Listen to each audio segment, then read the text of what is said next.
All right, guys, we're on day 87. So today I wanted to talk about, it's funny, right? They always talk about how when you get a wife, you want her to keep your balls empty and your stomach full. Funny enough, if we invert that, it's actually a lot more powerful. It's one of the reasons I have fasted before. The highest fast I've done was 70 hours. So basically 3 days. But I feel like as the retention days get more, and I get better at fasting. I feel like combining those two is just gonna put you in like the most dangerous high vibrational state possible. So that's definitely something I'm gonna be doing. So I'll start experimental with I'm thinking once a week I'll do a 24-hour fast and then still figuring that out. But I'll say for anyone that's, retaining, and this is something I'll probably maybe the day of tomorrow I'm gonna record about the whole semen retention wars or the Clone Wars with Ren and stuff. I feel like some thoughts on that too. But I find most people are just blowing that out of proportion. Actually, we can kind of touch on it real quick, but I'll probably make a whole separate video. But it's more so everyone's gonna have their beliefs and their truth, right?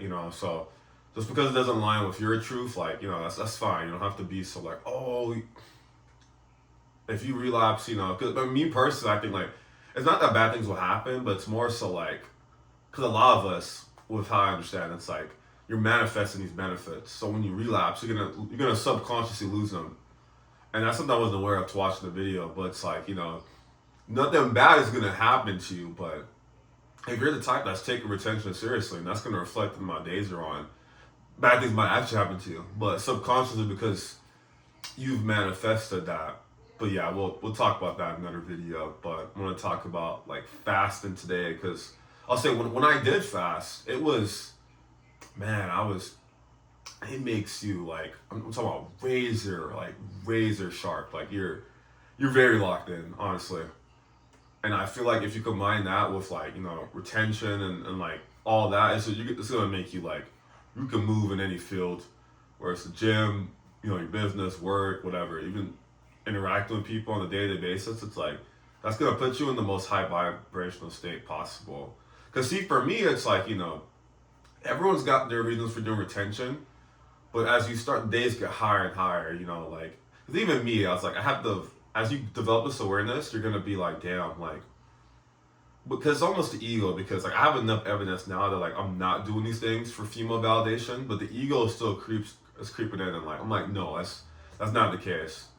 The PRs I've set, the dedication to the gym and diet, the reason I want to try it's not good enough. You're not gonna consistently do it, The same way, if you're only oh, I want to hold my seat so I can get a girl, that reason's not good enough. Cause see, for me, I'm trying to become one with the divine. That's the ultimate goal. Fuck every actual external goal. The goal is union with the soul.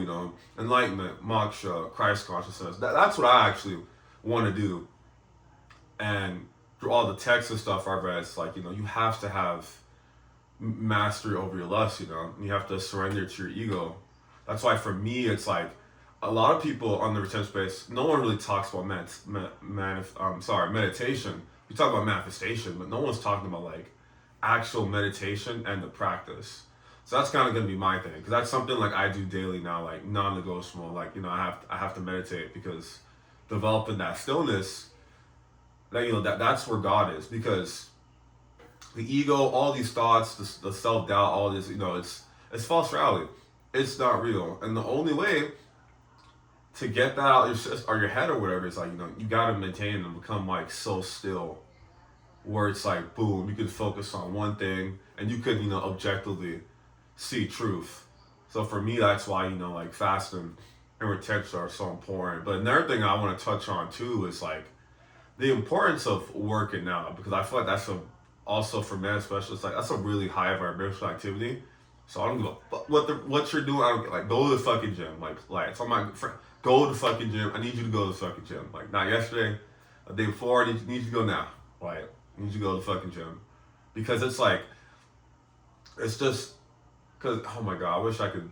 Maybe one of these, I'll show you guys pictures from when I first started. But if you look at me then and now, it's two completely different people. Especially if you're skinny like me. Oh my god, the gym is really gonna change you, because as you start building this confidence, you can start vibrating higher because it's something that, just like retention, excuse me, not everyone does.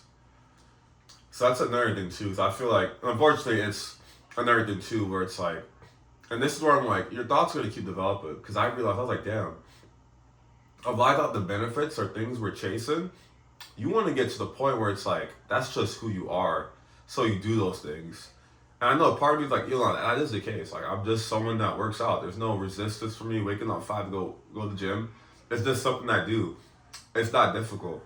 But that's why it's like, to talk about the power of the mind, because if you're someone struggling to relapse, to retain because you're relapsing, a part of you is to identify the fact that, like, oh, I'm thinking about doing it. So those thoughts, they just got to be killed. And the only way you can really do that is you just have to keep, like, walking the path. Like, everything's gonna kind of work out. You just have to keep diligently, following the path. Make sure you're busy. Make sure you're transmuting, and eventually those thoughts will become so. Because that's the thing too. Like, as you become more aware of your thoughts, like, for me now, I recognize, because there's like how do I explain this? There's like a base, right? So you can even call it your vibration, but you become, because you're so aware. It's like you're actually aware, like, when not that it's negative, right? Because remember, you assign the feeling to the thought, but it's more so like, oh, I know that thought's from the ego, or I know just based off reality and my objective truth, because you're the God, you create the universe.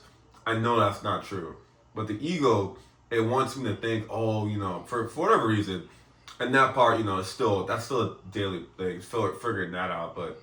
At least now I'm aware of it, That's why it's like, when you retain long enough or get aligned enough, it is a good feeling. You'll get very happy, but then, the old self, the doubt, the shadow, those things start to manifest too because you don't have anywhere else to run. So you're forced to deal with these things. And it helps you, like, learn the parts about yourself that you still need to work on. But for me, it's motivating because I'm like, ooh, okay, if I knock this out, boom, I get one step closer to enlightenment or like true mastery. Of self. So it's like this is good. But it does get uncomfortable sometimes. But it's like, if anyone's seeing, if you're going to lead ball knowledge, but like Tower God, like the first quote is like, whatever you desire, money, wealth, power, woman, whatever, you got to climb the tower and everything's at the top.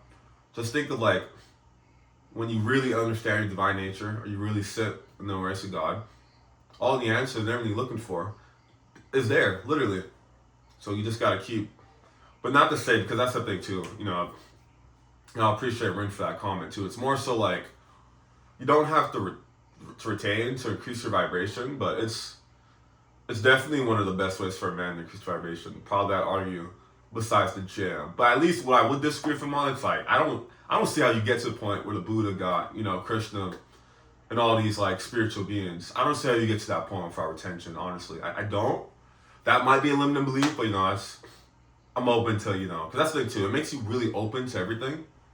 Like, even you briefly talked about how you vibrate. Like, the actual biochemistry stuff in your body is like, it's a reflection of your beliefs. I never even thought, like, oh, that kind of makes sense too. To an extent, because there's no way I could manifest, me drinking a lot of alcohol and not fucking up my liver. But that's where I'm like, I kind of see what it's getting, but it's still.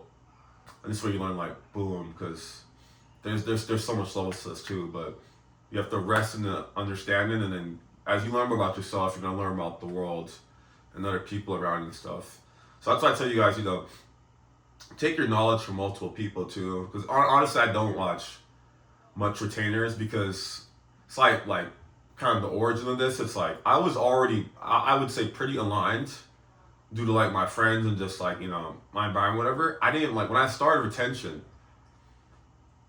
like, it was only one time I relapsed, probably in, like, a couple of months. So I had to actually go back and figure out what day I relapsed on to figure out my new streak that I'm on now. But I went months without relapsing just from, like, alignment. It just didn't make sense to do that before I was even cognizant that I was doing retention, if that makes sense.